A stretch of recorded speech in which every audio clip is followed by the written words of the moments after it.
कधी एकटं वाटलंय का? गर्दीत असूनही कोणी नाही असं वाटतं.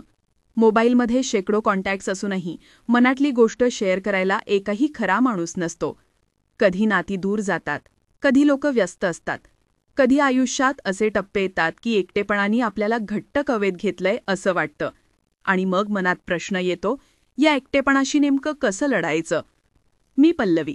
या चॅनलवर आपण पॉझिटिव्ह राहायचे उपाय, motivational videos, stress management, mental healing, work life balance आणि पर्सनल ग्रोथ यांसारख्या अनेक गोष्टींबद्दल बोलतो. म्हणजे एकंदरीत मन, नाती आणि जीवन कसं सुंदर आणि संतुलित बनवायचं हे आपण इथे एकत्र शिकतो. आणि आज आपण बोलणार आहोत एकटेपणाशी कसं लढायचं. एकटेपणाची कारणं वेगवेगळी असतात. काही वेळा आपल्याला आपल्याच लोकांनी दुर्लक्षित केल्यासारखं वाटतं. काही वेळा सोशल मीडियावर सगळ्यांचे हसरे फोटो पाहून स्वतःचं आयुष्य रिकामं वाटतं. आणि काही वेळा आपलं करिअर, एज्युकेशन किंवा पर्सनल स्ट्रगल्स इतके वाढतात की आपण नकळत एकटं पडतो. पण महत्त्वाचं म्हणजे एकटेपणा हा शत्रू नाही, तो एक संकेत आहे की आता आपल्याला स्वतःशी नातं जोडायची गरज आहे. एकटेपणाशी लढायचं असेल तर सगळ्यात आधी स्वतःला बिझी ठेवायला शिका. पण केवळ व्यस्त राहणं पुरेसं नाही. काही मिनिंगफुल कामात स्वतःला गुंतवा.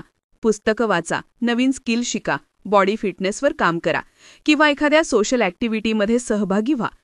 एकटेपणा तेव्हा जास्त जाणवतो जेव्हा आपण आयडल बसतो. पण जिथे मनाला पर्पज मिळतो तिथे एकटेपणा हळूहळू कमी होतो. दुसरं म्हणजे लोकांशी कनेक्ट व्हा. सोशल मीडियावर स्क्रोल करण्यापेक्षा खऱ्या कॉन्व्हर्सेशन्स करा. एखाद्या जुन्या मित्राला फोन लावा, कुटुंबासोबत वेळ घाला किंवा नवीन लोकांशी भेटा. सुरुवातीला ऑकवर्ड वाटेल, पण हळूहळू तुम्हाला जाणवेल की आपण खरंच एकटे नाही आहोत. सगळ्यात महत्त्वाचं, स्वतःशी मैत्री करा. मिररमध्ये स्वतःकडे हसून बघा. स्वतःच्या गुणांची यादी करा. डेली अफर्मेशन्स म्हणा. जेव्हा आपण स्वतःलाच प्रेम द्यायला शिकतो तेव्हा बाहेरील कंपॅनियनशिपची गरज कमी होते. मेडिटेशन आणि माइंडफुलनेस सरावानंही मनाला शांतता मिळते आणि एकटेपणाची पोकळी भरून निघते. माझा स्वतःचा अनुभव असा आहे की एकटेपणाने मला स्वतःकडे पाहायला शिकवलं. जेव्हा मित्र व्यस्त होते, जेव्हा कोणी जवळ नव्हतं, तेव्हा मी जर्नलिंग सुरू केलं. मी स्वतःशी बोलायला लागले आणि हळूहळू मला समजलं की एकटेपणा हा प्रॉब्लेम नाही, तर तो आपल्याला स्वतःचा शोध घ्यायला मदत करणारा साथीदार आहे. तर मित्रांनो, एकटेपणा आला की त्याला शत्रू न समजता तो आपल्याला काय सांगतोय ते ऐकायला शिका. त्याला कन्वर्ट करा ग्रोथमध्ये. एकटेपणा म्हणजे रिकामेपणा नाही, तर स्वतःला नव्याने ओळखून घेण्याची संधी आहे. आज आपण पाहिलं की एकटेपणाशी लढण्याचे मार्ग खूप आहेत. बिझी राहणं, लोकांशी कनेक्ट होणं, नवीन गोष्टी शिकणं आणि सर्वात महत्त्वाचं म्हणजे स्वतःवर प्रेम करणं. एकटेपणा आला की पळून जाऊ नका. त्याला सामोरे जा आणि त्याला आपलं स्ट्रेंथ बनवा.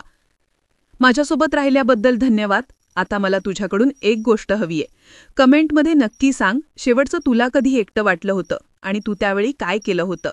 तुझ्या एक्सपिरियन्समधून इतरांनाही शिकायला मिळेल.